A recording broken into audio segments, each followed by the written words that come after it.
Hey, what's up, everybody? So, I've got something to say that I've been holding on to for about 4.5 years now. I've tried to deal with this internally. It's been weighing me down for some time. I've tried to just let it go, just like I have with the whole nightmare that happened to me and my family. But I feel compelled to come out now and speak the truth about a certain individual. This is not about me. I'm not trying to get into a petty little back and forth match with this person. This is about you, the American people, no matter what side of the aisle that you sit on. This is also, and most importantly to me, about my teammates in the SEAL teams. I feel like you guys should know the truth as well. So, back in 2019, I was charged with war crimes, premeditated murder, and I was facing life in prison without parole. I sat in pretrial confinement for about 9 months before my actual trial. During that time, my wife Andrea and brother Sean, along with a certain group of teammates that I had, were doing everything they could to garner support, to get the truth out about what was going on with me, to expose all the lies and corruption around the UCMJ and everything they were doing to put me away for life. During that time, one name kept popping up. That was Dan Crenshaw. My brother wanted to go speak to him to try and get his support, as well as my teammates who were doing everything they could. And this was for obvious reasons. Dan was a prior SEAL. They thought that this was a no-brainer and that he should get behind it, especially with all the information that was coming out.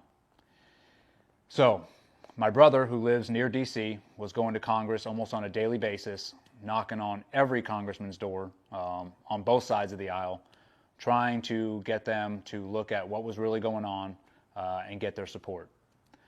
One of those individuals was Dan Crenshaw. So my brother ended up talking to his staff a couple times. They gave him the runaround, but that did not stop him. He kept going back day after day and finally got a hold of Dan. Dan told him he wanted to wait till the situation developed before he made a decision, which, got it. That makes sense. Along with that, some of my teammates who were on that deployment, who were on the ground the day of the incident, went to one of Crenshaw's fundraising parties, pulled him aside and spoke to him face to face, told him what was happening to me was complete BS, that it was chock full of lies, and that I was getting screwed over. Dan told them he'll see what he can do. Once my brother got a hold of Dan, he said, once my brother got a hold of him a second time, Dan said that there wasn't enough information or whatever. My brother got pretty frustrated and ended up sending Dan a semi-scathing email, calling him out for being a politician and not being part of the Brotherhood and not supporting a fellow SEAL. Dan replied to him and said that he would see what he could do. So, as my incarceration went on, and it was late into my incarceration when 50 congressmen ended up signing a petition to release me from prison so I could properly defend myself before trial. They basically were saying, give this man the constitutional rights he deserves before he goes to trial for his life. One congressman would not sign that petition. That was Dan Crenshaw. Instead, he decided to write his own petition and pretty much say to keep me in prison, but just to let me see my lawyers, which were rights I should have already had in the first place. At that point, we decided to scrap Asking Dan for help and just move on. No harm, no foul. So, obviously, I went to trial, was found not guilty, and ended up retiring out of the Navy. Not long after I retired, I got invited to a Turning Point event by 9 Line. While at that event, I just happened to run into Dan Crenshaw, I saw him coming down the hallway, and I wanted to go up and talk to him just to get his thoughts on the whole situation and why he did not support me or why he made up his own petition saying to keep me in prison. I was not angry. I just wanted to talk to him, team guy, to get his thoughts. He saw me from down the hall and immediately looked down at the ground and speed walked right past me. Didn't even give me the time of day. So at that point, I was like, all right, he's a politician. I can kind of understand why he didn't want to support if it would hurt him in some capacity. So I just let it go. Not too long after that, I obviously wrote the book, and when the book came out, I went to Congress to do a book signing for the 50 congressmen who did support me, who did sign that petition to get me out of prison. While there, I was pulled aside by multiple congressmen and was told that Dan Crenshaw was actively working against me behind the scenes. He was going up to each of those congressmen who were supporting me, telling them not to support me, that I was guilty, and that it was his community and they needed to butt out and let him handle it. I don't know how much of an arrogant statement that can be made that Dan said it's his community. That's a joke. But regardless, after hearing this, I was pretty disgusted.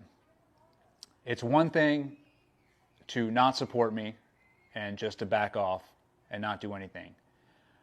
But Dan, knowing the full well the truth about what was really going on, still went and tried to get people not to support me and pretty much try and put me away for life without parole. The way I look at that is Dan was trying to kill me. He was doing this for political favor. He was doing this to climb the political ladder.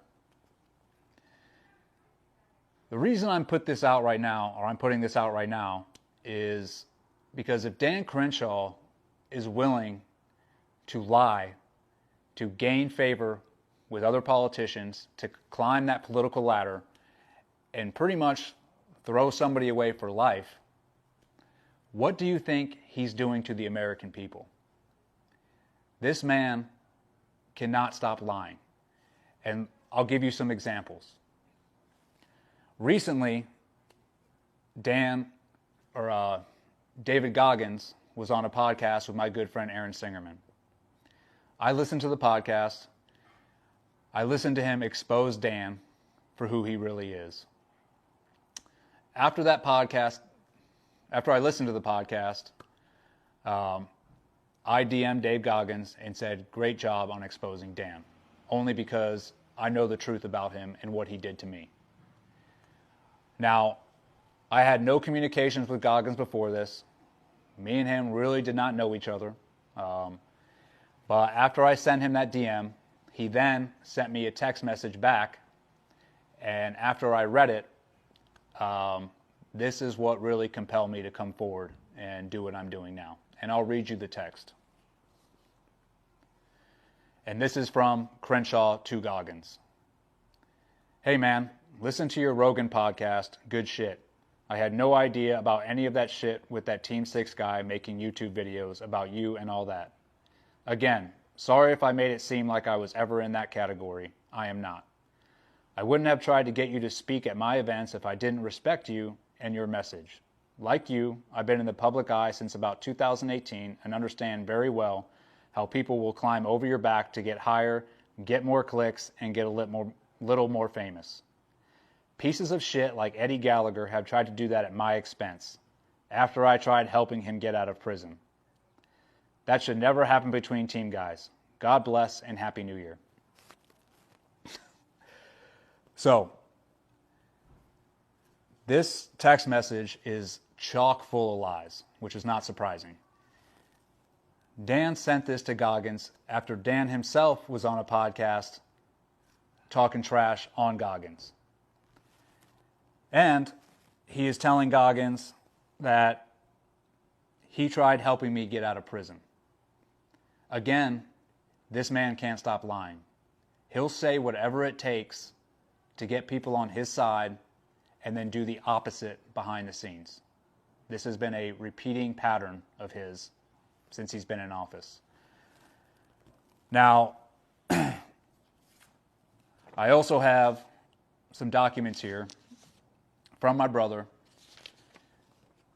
It's a list in chronological order of each time he attempted to get Dan's support.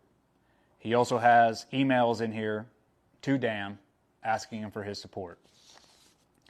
I also have the petition that Dan wrote saying to keep me in prison. I'll have all of these on a link that you can click below and you can see for yourself. Again, the reason I'm telling you this is because this is not about me. This is about you, the American people, no matter what side of the aisle you sit behind. Just because someone is a Navy SEAL or because they were wounded in combat does not make them a good person. Does not mean they have character. I want you to think about that next time you vote. Look at this person's character. Look what he's saying, and then look what he's doing behind the scenes. If a person makes a decision and then has to put out a video the next day explaining why he made that decision, it's probably because he knows he didn't make the right decision. I don't want to make this political. I just want people to know who they're voting for and who is representing them. So, Dan, if you want to have a conversation, I'll be in DC next week, actually doing real work to support our brothers in the teams and our law enforcement and our first responders. So if you want to have a conversation, you know where to find me, buddy.